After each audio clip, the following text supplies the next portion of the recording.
Hey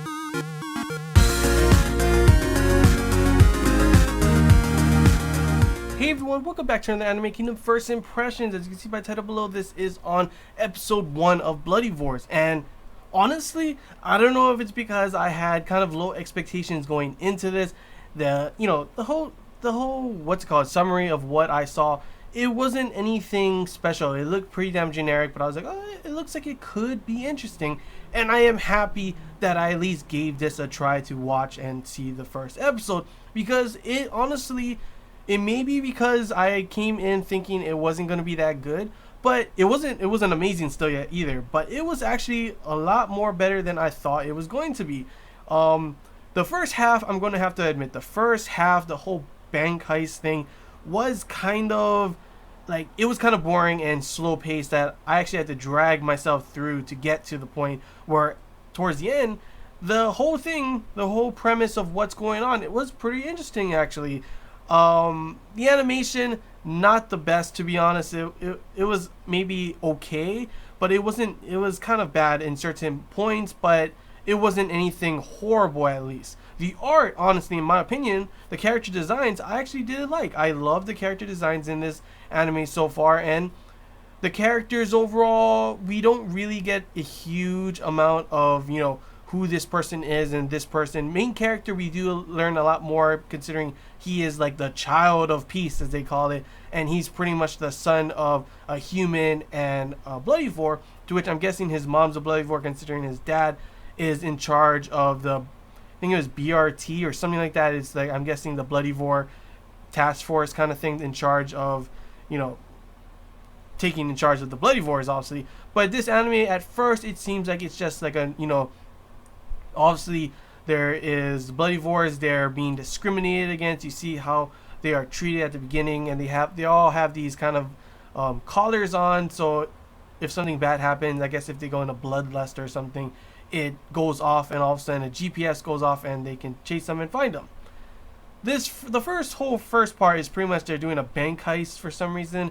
It's just like straight up in this, we don't really get any character introductions as much, and we don't really know what the main thing is. Later on, we do see that the whole bank heist with Milu, his whole plan was pretty much to see whatever those documents were, probably pertaining something to his mom, I'm guessing, because later on his dad is like, oh, did you find something about your mom? So I'm guessing that was the whole reasoning. But obviously the main thing is that they were framed for killing someone, or it seems like they were framed. At the moment, Milu and Anji were with each other, so it seems highly unlikely that either of them could be the one to have killed all those people. Though I forget what his name is. I'm not really good with these Chinese names at the moment, but the one guy that had the shotgun seemed like it's possible that he could have done it. He is rash and arrogant, it seems, and it seems like he could have gone and killed him. But by the way he was crying and everything, I don't know. I don't think he actually did it.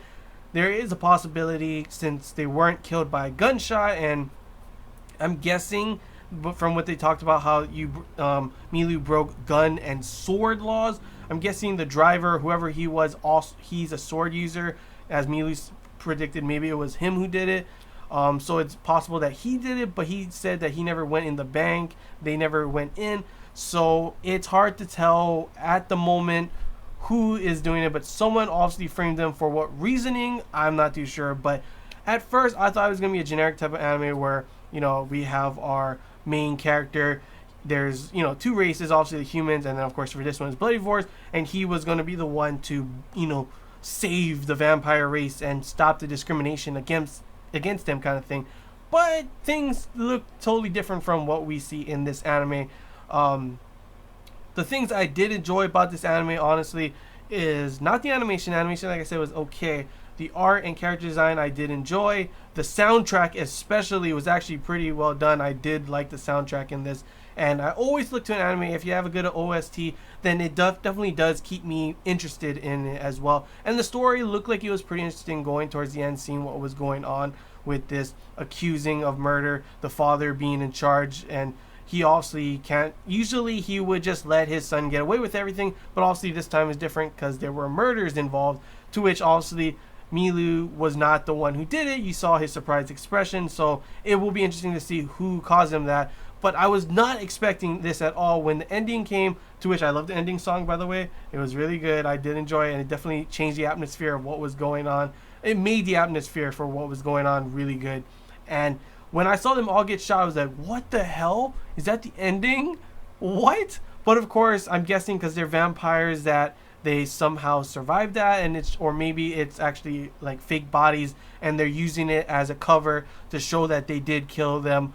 But in reality, they're taken to this survival game, this like survival killing game, like a, you know, battle royale kind of thing, which I do enjoy those kind of stuff. So it did interest me, like, oh, okay, so we have our Bloodivores being transported to this survival game.